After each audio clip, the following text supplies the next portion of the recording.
As a young boy, as many young people are, they love to be outside. I love to be outside.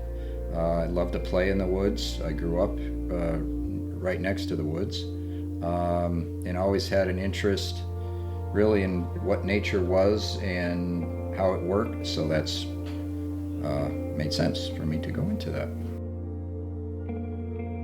My father actually met Ted Childs in 1950 at a forestry conference at Penn State, where my dad did his master's work.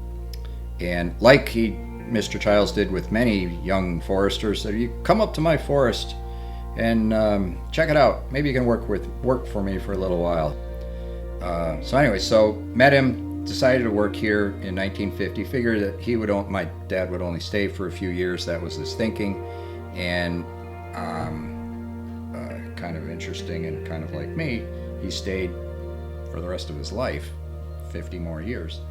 He always took the weather readings in the morning. I remember going there in the morning, sitting in the truck while he's taking the weather readings, and just wondering, what the heck is he doing there? And say, well, I'm doing the weather.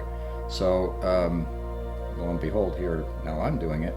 So, but it was a wonderful place to grow up, and my backyard was part of Great Mountain Forest, so got to play in it, and it became familiar with it as a youngster.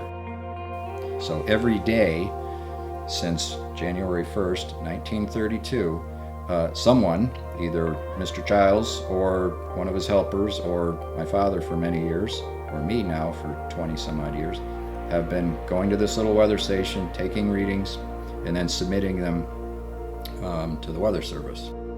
Yes, they call it the Icebox of Connecticut, and I supposedly Mr. Weatherman of Norfolk, and I've seen all sorts of files and old information. I do not know where that came from. Property manager involved in many things, and I've been described sometimes as behind the scenes, and I actually kind of like that, where I'm not in the forefront usually, not usually speaking into a microphone, but I'm always involved or have something to do with something. And Jody Bronson, my coworker, always described this place seasonally, and that's really a good way to do it. So in springtime you have maple syrup, and summertime the forest opens up, so you have forest work, road work, people entering the forest.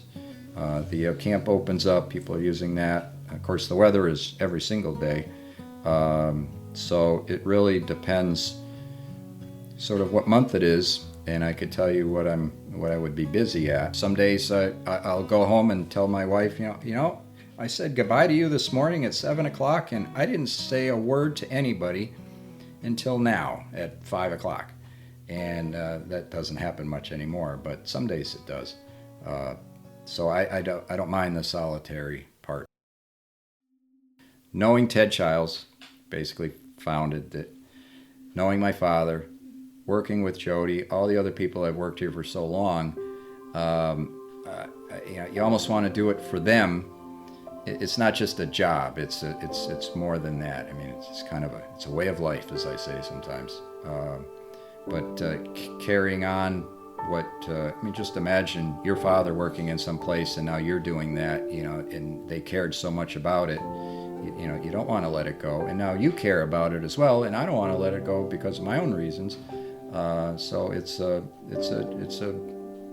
enjoyable place, and it's a beautiful setting. You can always, hopefully, sometimes get out of the office and go, not just take a stroll through the woods, but it's part of your job, so that makes it even nicer.